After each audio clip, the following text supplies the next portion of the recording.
ITV et bienvenue à Question Directe qui reçoit aujourd'hui Mandiaye Niang. Mandiaye Niang est magistrat sénégalais. Il est aussi procureur adjoint à la CPI, à la Cour pénale internationale. Merci, monsieur Niang, d'avoir accepté notre invitation. Vous êtes aussi venu au Sénégal dans le cadre des journées de concertation et aussi de national de dialogue sur la réforme de la justice. On en parle beaucoup au Sénégal, la réforme de la justice, certains parlent de refondation. En quoi c'est une journée importante? Merci à la Samba de me donner cette occasion. J'ai tenu à venir participer à ces journées de réflexion parce que j'estime que c'est extrêmement important. C'est pourquoi quand j'ai entendu que dans un des messages du président de la République de telles journées allaient se tenir, j'avais exprimé déjà le souhait d'y participer. Et je dois vous dire que je n'ai même pas attendu mon carnet d'invitation ni de connaître les termes de référence. J'avais tenu à venir y participer parce que je crois que même si je suis à l'international, j'ai été témoin et acteur. Témoin mais surtout acteur au regard du fait que, comme vous l'avez rappelé, je suis magistrat sénégalais. Une bonne partie de ma carrière a été à l'international, mais quand même j'ai aussi j'ai blanchi sous la harnais. Donc j'ai eu des fonctions comme substitut, comme juge, auditeur de la Cour de cassation avant d'avoir de plus hautes fonctions. Et c'est surtout au regard de ces hautes fonctions où j'ai vu vraiment tous ces problèmes qui nous hantent aujourd'hui. J'ai été pendant 4 ans directeur des affaires criminelles et des grâces. Et après quoi, j'ai aussi été procureur général d'une cour d'appel, la cour d'appel de Saint-Louis. Donc, vraiment, en fait, tout ce dont il est question, je ne me sens pas étranger à tout cela. Et c'est pourquoi, en fait, j'ai estimé qu'il était de mon devoir, par rapport à ce tournant majeur, de venir et d'être parmi ceux qui vont témoigner et de ceux qui vont dire les choses vraiment pour faire avancer. Vous avez pratiqué la justice sénégalaise de l'intérieur, vous connaissez bien ce qui se passe dans la justice sénégalaise, vous avez aussi ce privilège d'être à l'extérieur, de regarder fonctionner à partir de l'extérieur et connaître aussi la justice internationale. Est-ce qu'aujourd'hui la justice sénégalaise est malade ou bien on a l'impression qu'elle est malade ou bien est-ce que c'est une impression qu'on a? Qu'est-ce qui se passe réellement? Bon, en fait, vous savez, il est heureux que vous ayez choisi d'ailleurs cette image de maladie. Parce qu'en vérité aussi, la justice est une réalité, mais elle est aussi une perception. La justice, dans son essence, c'est quoi? C'est une fonction de régulation sociale, c'est la régulation sociale.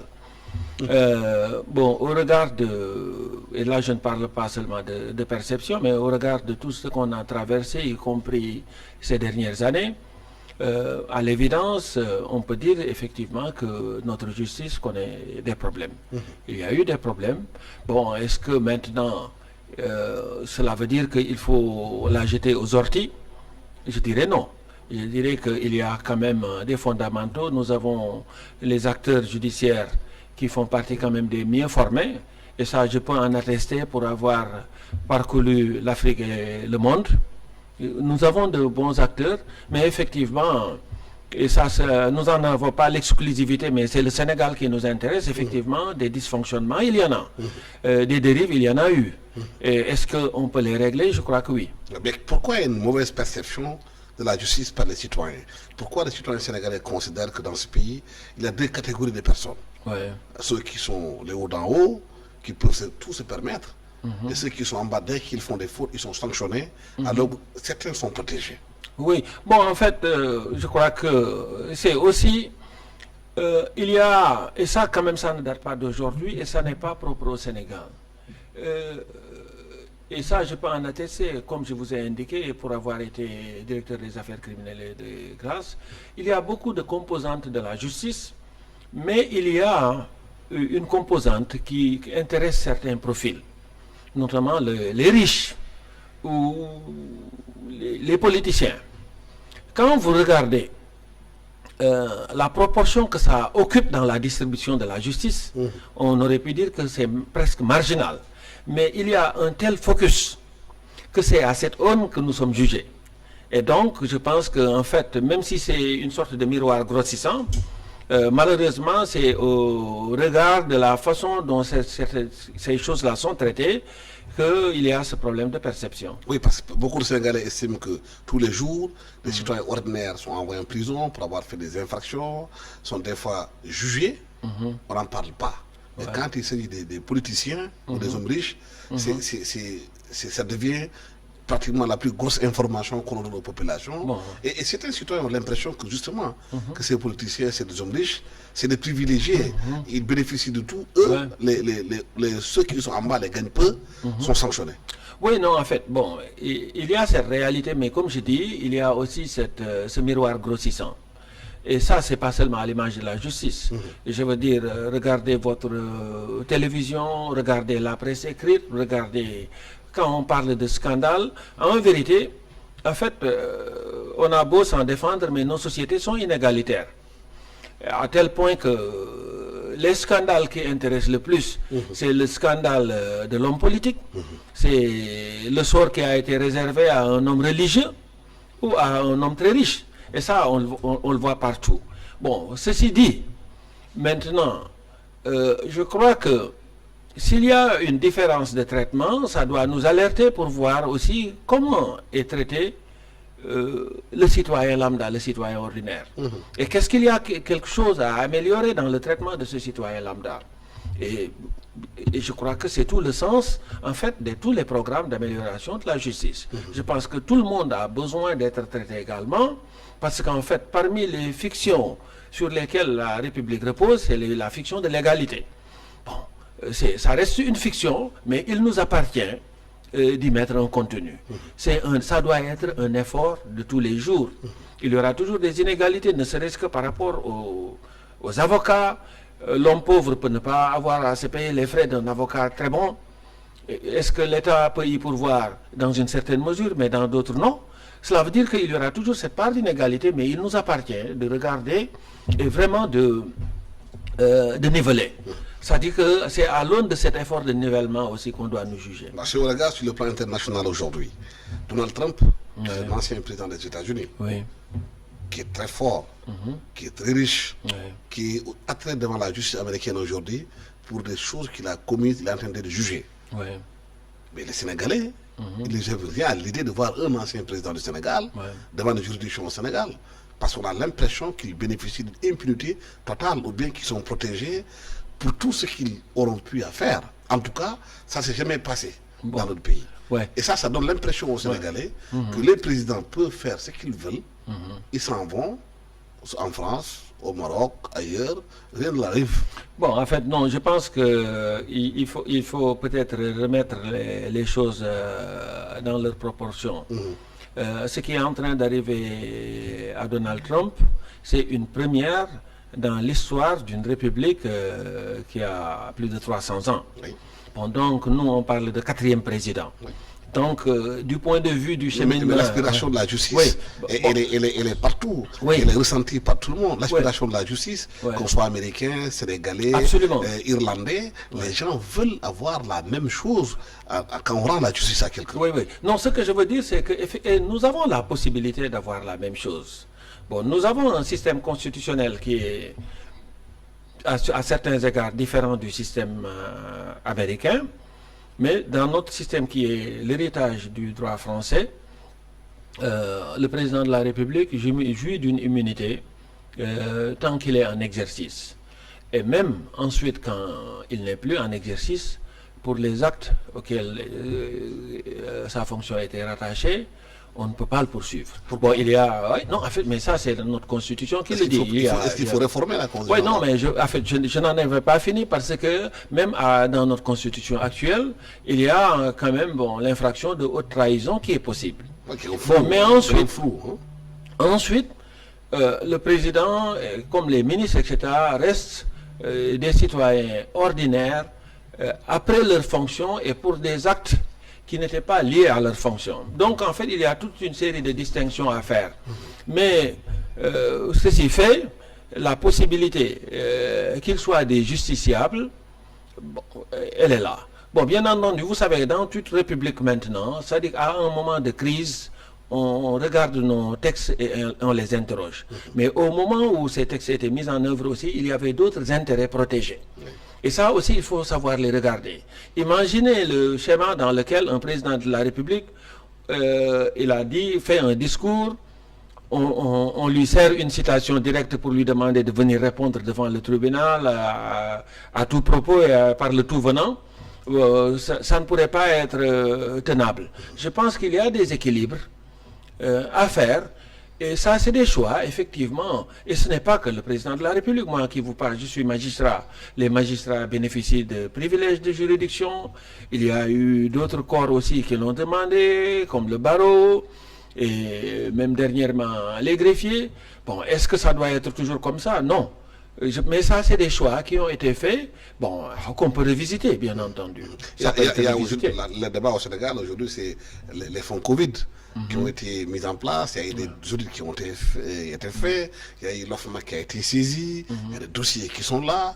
Les citoyens ont l'impression qu'ils ont été spoliés de leurs biens parce qu'on en demande la participation des gens. Bon, le nouveau pouvoir a dit qu'il faut mettre les dossiers sur la table pour que les responsables soient jugés.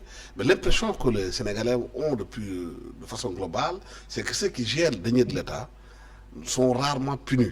Même s'ils sont punis, ils vont en prison peut-être pour 6 mois. Ils ont la possibilité d'avoir une liberté provisoire qui devient au Sénégal une liberté définitive. La liberté provisoire au Sénégal. Et ce qui fait qu'aujourd'hui, certains se disent, est-ce que ceux qui prennent l'argent des Sénégalais, ils ne font pas des calculs? Ensuite, moi, Alassane Samba Diop, je suis directeur d'une société sénégalaise, je vais prendre 5 milliards, je suis prêt à aller en prison pour 6 mois, je suis libéré, et je prends l'argent, je fais ce que je veux. En fait, non. Moi, je pense les calculs que les gens peuvent faire. Oui, non, mais en fait, bon, il y a aussi un peu de caricature, parce que je pense que les questions que vous avez posées sont extrêmement importantes, mais il faut savoir faire le distinguo. Je crois que, par exemple, vous avez donné l'exemple de tous ces rapports de la Cour des comptes, bon, qu'on a découvert un peu sur le tard, au regard de certains mécanismes de secret, etc., qui viennent d'être levés. Et ensuite, maintenant, il y a le temps de la justice. Le ministre de la Justice que je connais bien, et je suis sûr que vous pouvez compter sur lui pour faire ce qui est nécessaire. Donc, moi, je n'ai aucune inquiétude que ces rapports-là seront envoyés devant les autorités judiciaires, donc pour que le nécessaire soit fait. Mais de ce point de vue, je pense qu'il y a aussi une sorte de patience. Si le travail doit être bien fait, il y a aussi de la patience à faire. Moi, j'étais ici, j'ai vécu des dossiers, j'ai vu des dossiers qui ont été ficelés à la va-vite. Je ne voudrais pas citer de nom, mais j'ai vu des dossiers, par exemple, les dossiers de Karim Wade, etc. Si aujourd'hui les Sénégalais sont frustrés et que, à la limite, la CREI n'a pu rien faire, c'est parce que, à mon avis, beaucoup de dossiers étaient mal ficelés. Et ensuite, moi j'étais à la DACG, j'ai vu même les requêtes qu'on donnait à l'étranger pour faire certaines choses, etc. Donc, parfois, il y a un temps nécessaire pour faire les choses comme il se doit. Et je pense que ce temps-là, il faut le faire, mais avec la communication idoine. Bon, la communication est un enjeu, parce que souvent, ces procédures, d'abord de façon réglementaire, mais également pour des raisons d'efficacité, doivent rester secrètes. Bon, mais quand même, il y a une telle attente de justice qu'on ne peut pas simplement ne rien dire. Donc, il y a un équilibre après.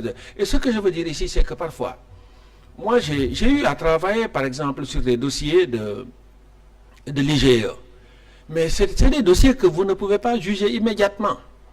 Parce que parfois, l'IGE parle de faute de gestion. Mais on ne spécifie pas toujours dans cette faute de gestion ce qui est la part du détournement et la part de la mauvaise dépense, par exemple. La mauvaise dépense n'est pas forcément du détournement de deniers publics. Et ensuite, le détournement de deniers publics, pour que ça puisse aller devant un juge d'instruction, moi, je suis de ceux qui pensent que parfois, il faut une enquête préliminaire, par exemple. Ne serait-ce que pour déterminer le montant, parce qu'il y a des enjeux très importants liés au montant suspecté.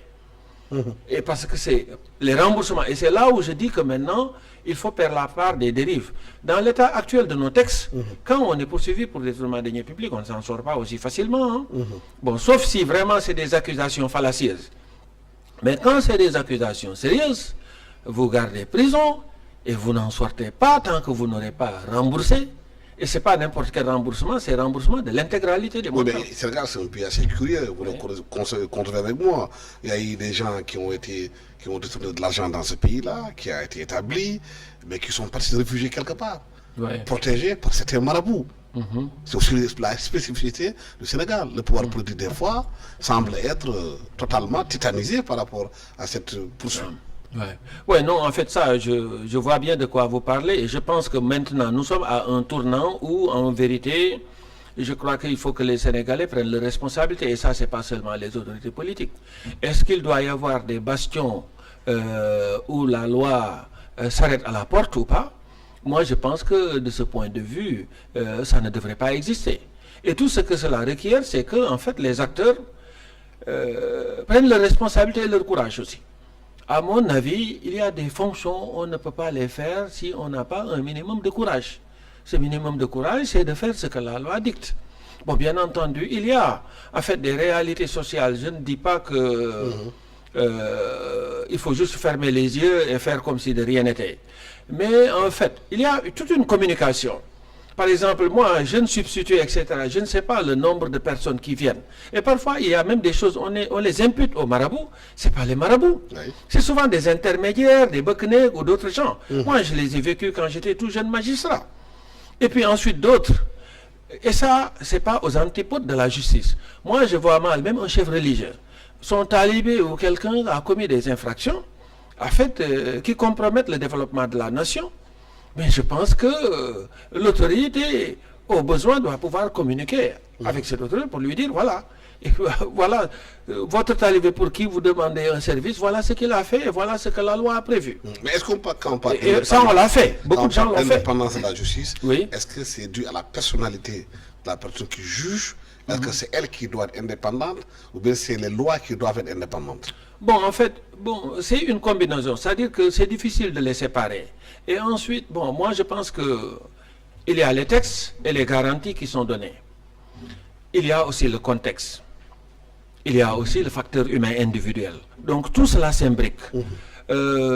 Parfois, nous pouvons opérer dans un contexte où les garanties des textes ne suffisent pas.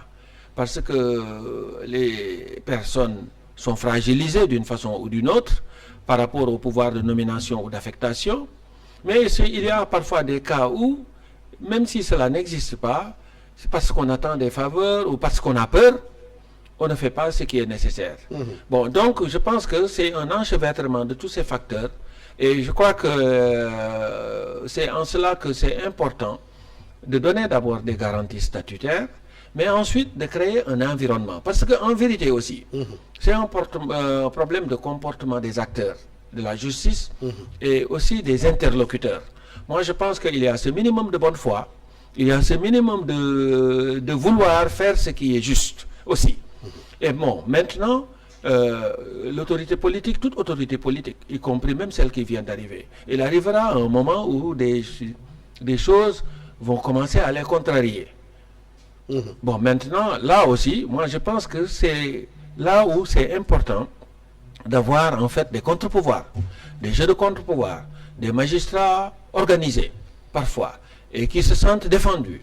Parce que quand les gens sont isolés, livrés à eux-mêmes, parfois il y a aussi une forme de vulnérabilité. Vous êtes affecté quelque part, ou bien vous êtes isolé. Tout le monde ne sait pas résister à cela. Ouais. Est-ce que c'est là-bas qu'il faut changer la nature, comme on dit, le Conseil supérieur de la magistrature, où le président ne serait plus acteur de ce conseil pour permettre aux juges d'avoir beaucoup plus d'indépendance? Bon, en fait, moi je pense que c'est une question qui est débattue. L'UMS a exprimé sa position et déjà au niveau du dialogue, il y a d'autres voix dissonantes, y compris même parmi les magistrats, qui pensent que maintenant qu'il y a ce souhait de voir le président prendre du retrait, moi, ce que je veux dire, c'est que, en fait, dans un sens ou dans l'autre, ce n'est pas la panacée. Que le président sorte, ce n'est pas la panacée. Que le président reste, ce n'est pas la panacée. Mais en fait, il y a toute une série de pratiques, même dans le cadre des textes actuels, qui ont vidé même le Conseil supérieur de toute sa substance. Des membres du Conseil supérieur qui viennent délibérer sans connaître l'ordre du jour. Bon, où est le Conseil? Et ça a été pratique courante depuis toujours. Pour vous dire que parfois on accuse les textes. Et moi, justement, quand je parle à mes collègues magistrats, parfois c'est ce que je dis. Je dis, mais regardez les textes actuels et regardez ce qu'on en a fait.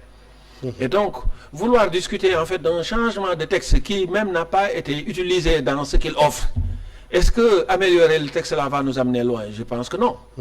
Mais je suis toujours preneur. Parce que pour moi, les garanties statutaires sont importantes. Mais ça ne suffit pas. Il y a le facteur humain, il y a aussi le contexte. Et je crois que nous sommes aujourd'hui dans un contexte qui fait que toutes les avancées significatives qu'on devrait avoir, on devrait quand même pousser. Ouais, parce que parmi ces contextes dont vous parlez, il y a le fait aujourd'hui que certains magistrats estiment que le fait de les maintenir dans une certaine précarité économique fait qu'ils n'ont pas toujours l'indépendance de faire ce qu'ils doivent faire. Que les magistrats doivent être mis dans une aisance qui leur permet de ne pas attendre justement quelque chose de pouvoir politique. Bon, je suis d'accord. Mais aussi quand on fait l'historique, les magistrats, on ne peut plus dire qu'ils sont au regard. C'est-à-dire que si on les juge à l'aune du Sénégalais moyen, les magistrats maintenant sont privilégiés. Moi, j'ai connu la période difficile de la magistrature, mais on en est très loin maintenant. Je pense que ça, c'est depuis, avec le président Abdoulaye Wade, quand même le sort des magistrats a été vu et ils ont même d'autres avantages maintenant que, en fait, les autres, non moins méritants, nous envient, notamment qu'on nous donne des terrains, etc., etc. Mais ce que je veux dire, que c'est vrai, mettre à l'abri le magistrat, à mon avis, est une bonne exigence. Mais est-ce que ça suffit pour que ce magistrat, en fait, soit indépendant ou bien soit objectif? Je crois que non. Ça ne suffit pas toujours. Et maintenant, et quand ça ne suffit pas aussi, c'est là où on a aussi un système de régulation interne, avec un conseil supérieur de la magistrature qui est un corps disciplinaire et qui devrait sévir quand il y a des magistrats qui n'ont pas le bon comportement. Et aussi, il ne faut pas qu'ils sévissent seulement. Nous avons une association qui est l'UMS et il y a d'autres associations qui commencent à émerger comme l'association des femmes et j'ai même récemment entendu parler de l'association des jeunes. Les magistrats doivent sentir qu'ils sont adossés à un corps qui les défend quand ils sont attaqués. Et ça aussi, je crois que tout cela devrait participer d'une consolidation de notre système de justice. Mais au Sénégal, certains disent que oui, nous avons des lois qui sont écrites dans la langue française. La plupart des populations ne comprennent pas ce que dit la loi. Et que ce n'est pas une faiblesse de la justice de rendre des jugements ou bien de faire des lois dans des langues incomprises par les populations. Oui. Bon, en fait, il y a tout un discours, je suis d'accord. Mais je ne sais pas si ça peut rassurer ou pas, même les lois en français. De toute façon, il y a une telle floraison de lois que maintenant qu'il n'y a pas une seule personne ou un seul magistrat, aussi calé qu'il soit, qui puisse avoir la prétention de les comprendre toutes. Bon, cette fiction qui veut que nul ne soit censé ignorer la loi reste une fiction. Mais on peut la tempérer dans sa vacuité. Il y a plein de choses maintenant, plein de mécanismes. Quand les gens vont au tribunal, s'ils ne comprennent pas la langue, il y a des interprètes qui sont prévus. C'est vrai qu'on a eu un moment de déliquescence où même ces services basiques de la justice n'existaient pas. Mais je crois qu'il y a eu de ce point de vue beaucoup d'améliorations. J'avais parlé aussi de la communication. Oui, mais si on voit des lois aujourd'hui qui sont mises au Sénégal, le Sénégalais qui est à Fongolembi, qui ne comprend pas la langue Wolof et qui comprend Wolof, peut-être ne comprend pas français, avant même d'aller répondre à une convocation, il ne connaît pas ses droits. Parce qu'il ne sait pas les lire. Oui, non, en vérité, je crois qu'il y a, si je pourrais l'appeler une langue universelle, la langue des droits humains, à la limite, se traverse ou transcende la langue parlée. Je pense que nous avons tous le sens de ce qui est juste et de ce qui ne l'est pas. Et je crois qu'il y a moyen aujourd'hui de faire savoir et de faire vivre à tous les citoyens sénégalais par rapport à toutes ces questions majeures, que ce soit les questions de famille, que ce soit les questions foncières, que ce soit les questions de liberté, que ce soit la question... Je veux dire qu'on peut recenser les questions du droit du travail. Tout le monde a le sens, un certain sens de la justice. La justice, en fait, elle est naturelle dans beaucoup de ces... Donc, je pense que cette communication, ou bien les organes, il y a certes les imperfections dont vous avez parlé, et ça, j'en conviens. Le fait qu'on utilise une langue mal comprise, mal parlée parfois, constitue un handicap, Mais je crois que certains de ces problèmes-là, même dans des pays qui opèrent dans une forme d'unité linguistique, connaissent ces problèmes-là. C'est-à-dire mais il y a juste un effort de communication à faire, comme je dis. Parce qu'aujourd'hui, surtout maintenant, on a parlé tout de suite avant l'émission des nouvelles technologies, de l'intelligence artificielle qui permet parfois presque des interprétations automatiques et tout. Et je crois que le problème de la langue, de plus en plus, pourrait en fait être réglé. Mais je crois que aujourd'hui, il y a toute une possibilité de communication qui permet vraiment aux citoyens de s'approprier leurs droits. Ouais, vous êtes un procureur qui travaille à la CPI. On ne peut pas vous laisser sans poser la question qui s'est posée depuis quelque temps. C'est ce mandat d'arrêt que vous avez lancé contre Benjamin Netanyahou. Beaucoup estiment dans l'opinion africaine de façon globale, ils pensent que c'est juste de la cosmétique, que Netanyahou est inattaquable, personne ne peut l'arrêter parce qu'il est protégé par les grandes puissances, comme les Américains. Bon, en fait, si on n'avait rien fait aussi, on nous aurait reproché notre inertie. Bon, il est vrai que la Cour a des limites, et ça j'en conviens, mais je me dois de préciser d'abord qu'il n'y a pour le moment pas encore de mandat d'arrêt d'ailleurs. L'annonce que le procureur Karim Khan a faite, c'est l'annonce d'une demande, c'est-à-dire nous avons fait des enquêtes, et c'est des enquêtes qui, je dois aussi le préciser, précèdent même les événements du 7 octobre. Parce que notre bureau a été saisi de ce dossier depuis un certain temps. Et au moins depuis 2021, nous sommes en train d'y enquêter.